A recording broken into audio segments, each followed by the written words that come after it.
ये दोनों वैल्यूज आपस में कैसे रिलेटेड है? Chemical reactivity and standard reduction values. Normally अगर हम देखें तो हमारे जो ट्रांजिशन एलिमेंट्स हैं वो काफ़ी रिएक्टिव हैं, और रिएक्टिव होने के साथ साथ वो अच्छे कैटलिस्ट भी हैं, इसीलिए वो रिएक्टिव भी हैं। तो इसमें अगर हम केमिकल रिएक्टिविटी की बात करें तो काफ़ी सारी वैरायटी हमें मिल जाती है। कौन सी वैरायटी मिल जाती है? हमें वैरायटी मिल जाती है अबाउट, कुछ तो बहुत रिएक्टिव मेटल्स हैं, कुछ इतने अनरिएक्टिव मेटल हैं कि वो जो मेटल्स हैं वो मिनरल एसिड में भी डिजॉल्व नहीं होते, जैसे कि कॉपर। तो यहाँ पर वैरायटी बहुत सारी है। कुछ नोबल मेटल्स भी मिलेंगे यहाँ पे आपको। नोबल मेटल मीन्स वो मेटल्स जो कि गोल्ड है, जैसे कि सिल्वर है आपका, प्लैटिनम है आपका, तो ये मेटल्स जो कि आसानी से रिएक्ट नहीं करते हैं, ये कंबाइंड स्टेट में बहुत कम मिलते हैं, नॉर्मली फ्री स्टेट में मिलते हैं। तो इतनी सारी वैरायटी यहाँ पर है। और केमिकल रिएक्टिविटी का मेन पॉइंट जो है वो मैं कहूँगी, जितने ज़्यादा अनपेयर्ड नंबर ऑफ इलेक्ट्रॉन्स होंगे उतनी ज़्यादा रिएक्टिविटी बढ़ती जाएगी, उतनी ज़्यादा रिएक्टिविटी बढ़ती जाएगी। Transition metals vary widely in their chemical reactivity. Many of them are sufficiently electropositive to dissolve in mineral acid, although a few are noble. That's they are unaffected by the single acids. बिल्कुल।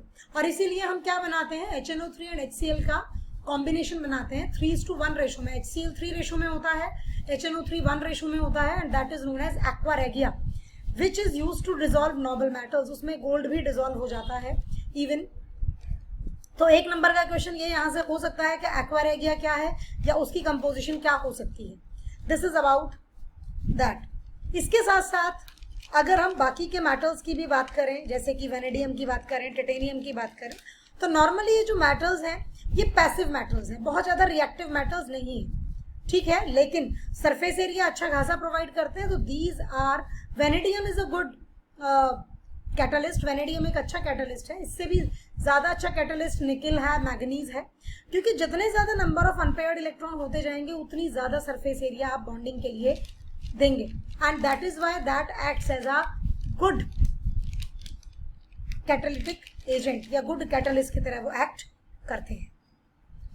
अब यहाँ पर अगर हम देखें तो यहाँ पर हमें स्टैंडर्ड इलेक्ट्रोड पोटेंशियल की वैल्यूज जो है वो सेकेंड +2 स्टेट से आयनिक फॉर्म से सॉलिड फॉर्म में कह लीजिए या मेटेलिक फॉर्म में वो आए हैं, तो वो इंडिकेट करता है डाइवेलेंट कैटायंस बनाने की। अब डाइवेलेंट कैटायंस की अगर मैं बात करूं तो जैसे जैसे हम आगे की तरफ बढ़ते जाएंगे वैसे वैसे डाइवेलेंट जो आपके आयंस है वो बिल्कुल बनेंगे, जो डाइवेलेंट आयंस है बिल्कुल बनेंगे, लेकिन एक लिमिट तक। उसके बाद बाकी की जो ऑक्सीडेशन स्टेट है वो प्रोमिनेंट हो जाएंगी, और बाकी की जो ऑक्सीडेशन स्टेट है अगर वो प्रोमिनेंट हो जाती है देन +2 स्टेट वो शो ज़्यादा नहीं करेंगे।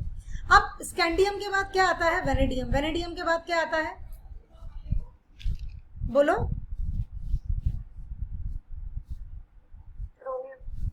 नहीं, क्रोमियम तो चौथे नंबर पे आता है।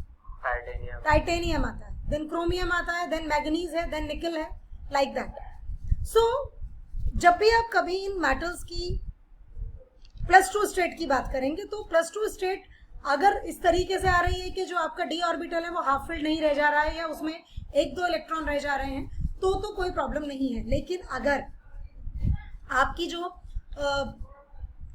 +2 स्टेट है, अगर 2 इलेक्ट्रॉन निकालने के बाद इस तरीके से हमारा जो कॉन्फ़िगरेशन है वो इस तरीके का आ जाता है कि d ऑर्बिटल में स्टेबल कॉन्फ़िगरेशन आ जाए, हाफ फिल्ड आ जाए या कंप्लीटली फिल्ड आ जाए, तो उस केस में +2 के बाद +3 बनाने में प्रॉब्लम आती है। आप नीचे टेबल देख सकते हैं, क्वेश्चन जो दिया है आपको नीचे। For the first row ionisation metal E0 values are vanadium की -1.18, then chromium -0.91, then manganese again -1.18, iron की फिर कम हुई है, कोबाल्ट की और कम हुई है, निकल की और कम, एंड कॉपर की और कम। ये इरेगुलरिटीज क्यों है? क्योंकि क्रोमियम के केस में हम जो है एक इलेक्ट्रॉन निकाल पाते हैं, उसके बाद फिल्ड कॉन्फ़िगरेशन आ जाता है, दैट इज द रीजन। जबकि मैग्नीज के केस में 2 इलेक्ट्रॉन निकलने के बाद भी हाफ फिल्ड कॉन्फ़िगरेशन रहता है, स्टेबल रहता है configuration, that is the reason. लेकिन जैसे ही आप मैग्नीज से आयरन में कूदते हैं, आयरन का जो कॉन्फ़िगरेशन है वो क्या है? आयरन का कॉन्फ़िगरेशन बताओ क्या होगा? 3d6 4s2 या 3d7 4s2? बोलो भाई। 3d6 4s2. 3d6 4s2 sure? किसी को कंफर्मेशन नहीं, जबकि उस दिन मैंने आपको पूरी सीरीज लर्न कराई थी और बोला था आप लोगों को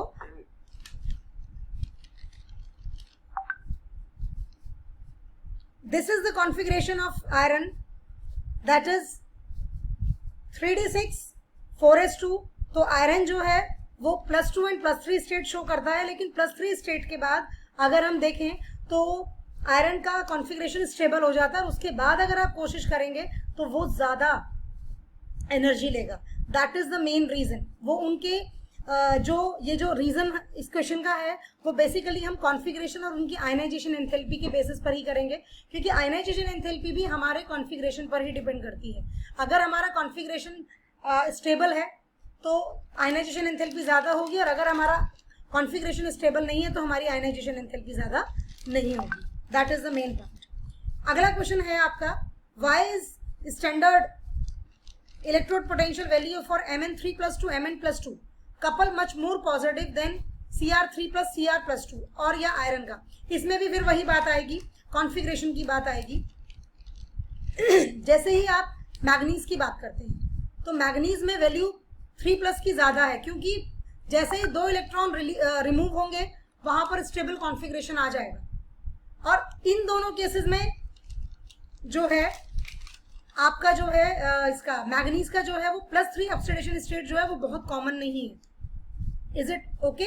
लेकिन अगर मैं आयरन की बात करूं या क्रोमियम की बात करूं तो क्रोमियम में तो एक ही इलेक्ट्रॉन निकलेगा, कंप्लीट कॉन्फ़िगरेशन आ जाएगा, और आयरन में 3 इलेक्ट्रॉन निकलने के बाद आएगा। तो आयरन में और क्रोमियम में जो वैल्यू है वो इस रीजन की वजह से पॉसिबल नहीं है। लेकिन मैग्नीज में जो है आपका +3 ऑक्सीडेशन स्टेट कह सकते हो, या कह सकते हो +3 जो स्टेट है वो बहुत जल्दी से नहीं आती है, क्योंकि 2 इलेक्ट्रॉन निकलने के बाद उसमें हाफ फिल्ड कॉन्फ़िगरेशन आ जाता है, तो +3 ऑक्सीडेशन स्टेट उसकी आसानी से नहीं बन पाती है। That requires a lot of energy. तो this is about the chemical reactivity and standard electrode potential. के स्टैंडर्ड इलेक्ट्रोड पोटेंशियल भी केमिकल रिएक्टिविटी के साथ हमारा वेरी करता है।